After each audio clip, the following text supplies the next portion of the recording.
Nesta videoaula de desenho técnico, irei abordar sobre vistas parciais, deslocadas e interrompidas, que são representadas na folha de desenho.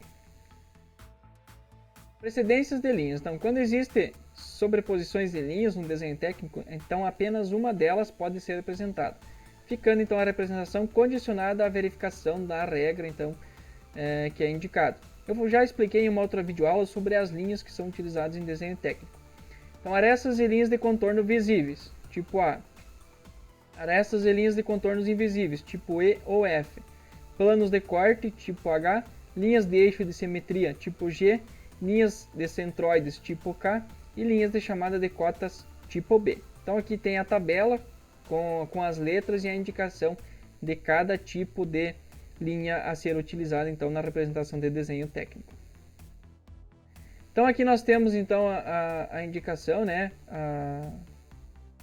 Está sendo representada, então vamos supor que é uma vista frontal, lateral esquerda e aqui a vista superior. Então nós temos a indicação, então a linha de contorno, né? Então nós temos ali contínua grossa e a contínua fina. Então nós temos os dois exemplos. Então está sendo representado aqui, então está a linha. Então sendo representada aqui a B e aqui também a linha contínua letra A. Vistas parciais deslocadas e interrompidas. Então as linhas elas interferem diretamente então, na representação desse tipo de vista. Então em certas situações não é necessária a representação de uma vista completa. Nestes casos podem ser usados três tipos de vistas: parciais, locais ou interrompidas. Vistas parciais. Então, usa-se vistas parciais quando a representação total da vista não fornece nenhum tipo de informação adicional. Então, aqui nós temos um exemplo de representação então, em vistas parciais. Então, nós temos esse exemplo que está indicando então, esses detalhes. E aqui nós temos outro exemplo que está indicando esse outro detalhe aqui, que é a parte do furo. Então, uma vista parcial. Vistas deslocadas. Então, existem casos em que, para tornar então clara a projeção que se representa uma vista fora de sua posição correta, é então necessário então assinalar o sentido da observação sobre uma projeção por uma flecha e uma letra, então maiúsculo. Então, junto da vista deslocada, deve-se então adicionar a inscrição vista X. A vista deslocada então ela pode ser representada em qualquer espaço da folha. Então nós temos aqui a vista A, então, por exemplo, a vista frontal, e aqui a vista superior. Então está sendo indicado aqui. E para mostrar esse detalhe, então eu poderia utilizar uma vista lateral direita, mas aqui foi utilizada então uma vista deslocada. Então eu indico com a seta a direção, então é olhando nesse sentido, e a vista, então vista A, que está sendo representada aqui. Aqui também outro exemplo de vista deslocada, né? Então a vista deslocada pode ser locais quando não haja interesse em representar toda a peça. E distingue-se então duas vistas parciais por serem delimitadas por linhas de traço contínuo grosso. Então nós temos aqui a linha, então traço, né? Traço e ponto indicando. Aqui nós temos o sentido, então vista B. Então essa parte aqui está sendo representada aqui, paralela, né? Então está sendo representada aqui. E a vista A, então a indicação está nessa direção, então está sendo representada aqui, então como é que é a vista A. Então é bastante utilizada para peças que têm inclinações, peças dobradas que têm furação. Então para representar aquele detalhe daquela furação, para conseguir poder colocar as cotas ali representando então, as suas dimensões. Vistas interrompidas. Então objetos longos com características uniformes ao longo de seu comprimento podem ser representados por vistas interrompidas. Nesse caso, representa-se apenas as extremidades da peça. Então, vamos supor que essa peça aqui ela tenha 5 metros de comprimento, e aqui também essa parte 5 metros de comprimento. Então, fica difícil conseguir representar toda essa parte. Então, é utilizado as interrupções para você poder diminuir o tamanho da peça, compactar melhor e conseguir representar então na folha de desenho, para não precisar utilizar uma escala muito reduzida, que às vezes os detalhes vai ficar muito pequeno para poder visualizar. Então usa essas interrupções para manter uma escala maior e diminuir então o que for preciso. Só tem que cuidar com os detalhes, então se tiver furo, essas coisas, aí tem que cuidar onde que faz essa interrupção.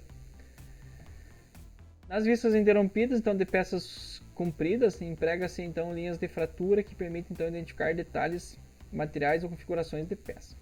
Então nós temos a vista de detalhes. As vistas de detalhes são utilizadas então para representar regiões que não estão claramente representadas nos desenhos. A região a ser detalhada é envolvida por um círculo a traço contínuo fino e identificada então por uma letra maiúscula. A vista ampliada é acompanhada então da letra maiúscula e da escala. Então aqui nós temos um exemplo de vistas interrompidas. Então nós utilizamos aqui, por exemplo, para peças cilíndricas, maciças, então esse tipo de representação, a representação A. Peças ocas, no caso tubos, ou peças ocas B. E essa daqui então, também no caso de madeira, então esse tipo de indicação. Então para partes metálicas utiliza, né, esse tipo de representação, para madeira utiliza esse tipo de interrupção. E aqui então nós temos nessa segunda opção a vista de detalhe. Então eu quero mostrar só aquele detalhe. Então eu vou fazer um círculo, vai estar a indicação, por exemplo, A, vai estar aqui.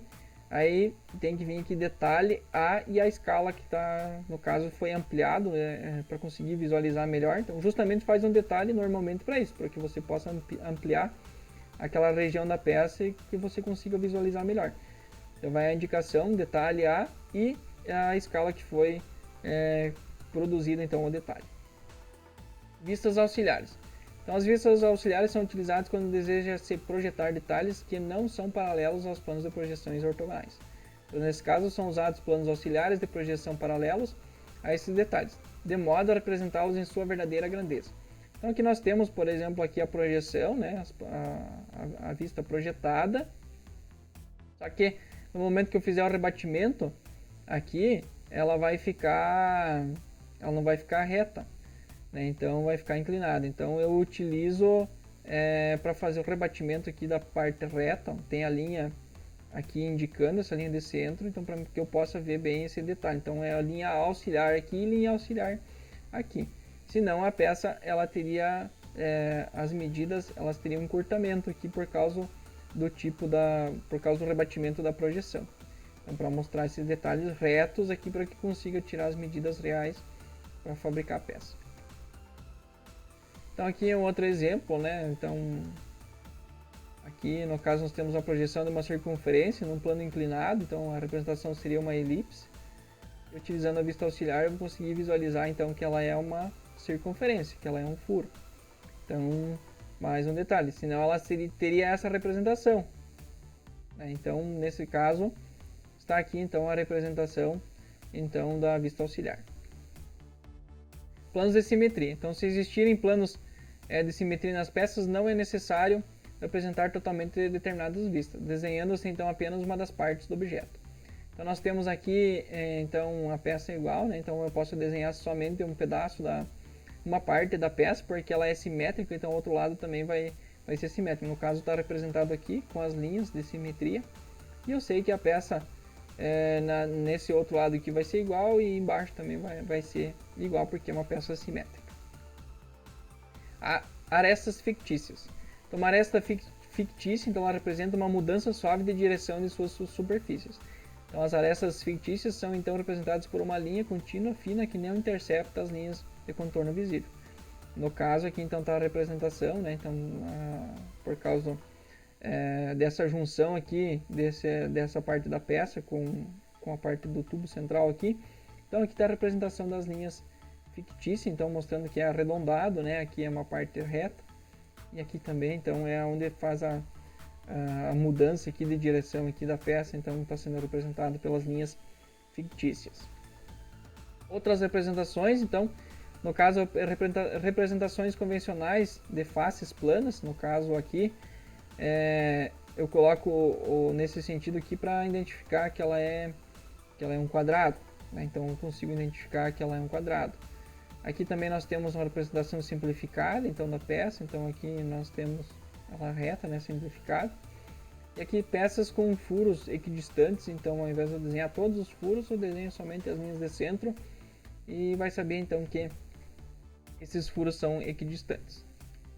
Regras auxiliares. Então alinhamento, né? Então as projeções do mesmo elemento do objeto estão situadas sobre a mesma linha de chamada. Então estão projetados vista frontal, superior, lateral, esquerda. Então tem que dar uma observada aqui então em relação ao alinhamento, então, na hora de fazer a projeção. Então, tem que estar sempre alinhadas. Justaposição, então a linha que separa então duas áreas contíguas de uma vista então ortográfica indica que essas duas áreas elas não estão contidas no mesmo plano. Então nós temos aqui então um exemplo frontal superior. Então nós temos aqui um rebaixamento aqui na peça, então está aqui a linha indicando, então dá para entender que elas não estão no mesmo plano. Mesma coisa aqui nessa peça e nas demais peças, então cada uma com suas representações, então indica que são áreas que não estão no mesmo alinhamento. Configuração. Então uma face plana somente pode projetar-se com sua configuração ou como uma reta. Então aqui nós temos as projeções frontal, lateral esquerda e superior. E aqui então nós temos então a representação, né? Elas devem ser desenhadas reta, por mais que aqui na hora de se ela estiver representada nessa angulação aqui, dá para ver que elas não são retas. Então a representação não seria reta por causa da angulação, mas aqui na projeção elas têm que ser representadas de forma reta. Bom, era isso, espero que vocês tenham entendido e até a próxima.